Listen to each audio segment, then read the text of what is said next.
You want to improve your mobility. You've been watching all these videos telling you to assume the deep squat position, that this is the key to unlocking your hips and your lower body mobility. And whilst there is so much truth to this, the problem is your body just isn't ready to get there yet. I'm seeing a lot of advice to force and to wrench your body into this position as best you can. However, if you're already stiff and your nervous system is already fried, forcing your body into something is going to put unnecessary strain on your body and your nervous system. It leaves you feeling even more disconnected from your body and the movements that you have the right to enjoy. If you're struggling with a deep squat, let's lower the bar, give our bodies a gentler entry point. You need to practice getting your center of gravity low to the ground first before attempting postures that challenge you. Most people, not everyone, but most, can get themselves to the floor in some way. And that's where we begin. So get down there, bum on the floor. It doesn't need to look pretty and it doesn't need to look symmetrical. Now that you're nice and grounded, I want you to focus on sitting tall and drawing length all the way up your spine. Roll your shoulders down and away from your ears. You can plant your hands on the ground for support. Make sure you're not leaning up against a wall just yet. It's important that you use your body's strength to support this position. Now bring your focus to your legs. It's important to find a position that's most comfortable for your body. Step 1 is to take a bend in both knees with your feet planted on the ground. The closer your feet are to your body, the more you'll feel this in your hips and lower back. Adjust your position to find what's comfortable for you. The tendency will be to slump your shoulders, so remember to sit up tall. Try to hold this position for at least 30 seconds. If 30 seconds feels good, hold for 60 seconds. Then find a surface or a wall to support your back and hold the same pose for 2 more minutes.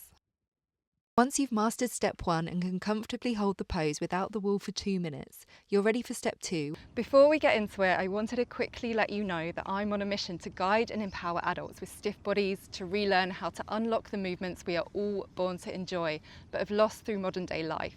You're very welcome to subscribe to my YouTube channel and be the first to hear about practical, effective techniques that will transform your body, health and well-being, gently in a way that supports a healthy nervous system. No pushing, no forcing, no wrenching, just gentle, natural movements, designed specifically for those who are stressed out and stiff and want to do something about it. Thank you for your time. I know it's precious, so let's get back to the video. You're ready for step 2, where we add a gentle hip rotation. Roll onto the little toe edges of your feet and open your knees to the sides, holding here with a tall spine. Again, start with 30 seconds and build from there daily. When you can hold step 1 for 5 minutes and step 2 for 2 minutes without the wall, you're ready for step 3. Press the soles of your feet together and allow your knees to open out to the sides. Again, the closer your heels are to your body, the more intense this will feel, so I recommend starting with your legs in a generous diamond shape. If your hips are stiff, you'll probably start with your knees higher. They will begin to lower once your hips start to loosen.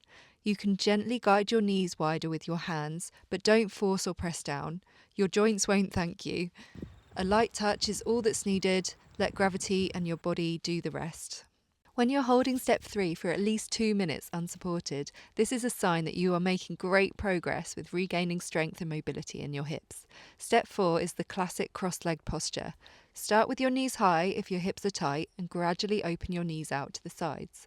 Make sure you alternate the cross of your ankles when practicing so that both hips are engaged evenly. When you can hold this for 10 minutes, no wall, no discomfort, then you're well on the way to unlocking the movements that challenged you previously. The key is to work intuitively with your body's current range of motion and gently progress from there.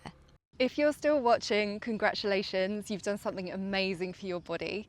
Now make sure that you put this practice to work. Take action every single day. You're welcome to join the community and apply the knowledge to your own body and being. This is the most important step towards seeing lasting change. Thank you, and I'll see you in the next video.